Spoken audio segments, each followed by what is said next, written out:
Lors des grandes manifestations politiques, nous voyons certaines personnes avec des calicots portant certaines inscriptions. Messieurs et dames, calicot est un petit mot qui nous intéresse bien. Pour le savoir, nous devons encore nous plonger dans une histoire purement commerciale. Nous sommes par exemple en 1478, un explorateur portugais, Pedro Cavilla, qui visite les Indes et débouche à Calcutta. Mais 11 ans plus tard, Vasco da Gama, son compère, passe par là et découvre les Indes. Il appelle alors Kozhikode au lieu de Calcutta. C'est ainsi que Calcutta devint un véritable centre comptoir commercial sous la conduite de même de Vasco da Gama.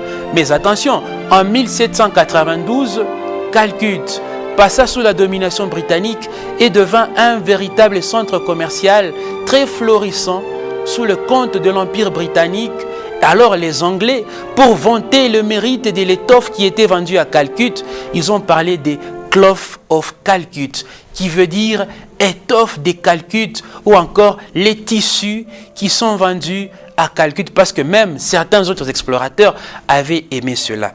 Mais oui, le mot avait été retrouvé dans des récits de voyage pour désigner une bande d'étoffes très moelleuse et très grossière. Je vous propose alors la définition qui est du tout moderne. On parle de calicot pour désigner cette étoffe qui porte une inscription, une information ou une communication dans des manifestations politiques, dans des stades de football ou même dans des conférences. Il y a souvent des calicots qu'on affiche pour vous renseigner. Mais oui, ne vous attendez pas à ce que je vous donne les dérivés parce qu'il n'y en a pas.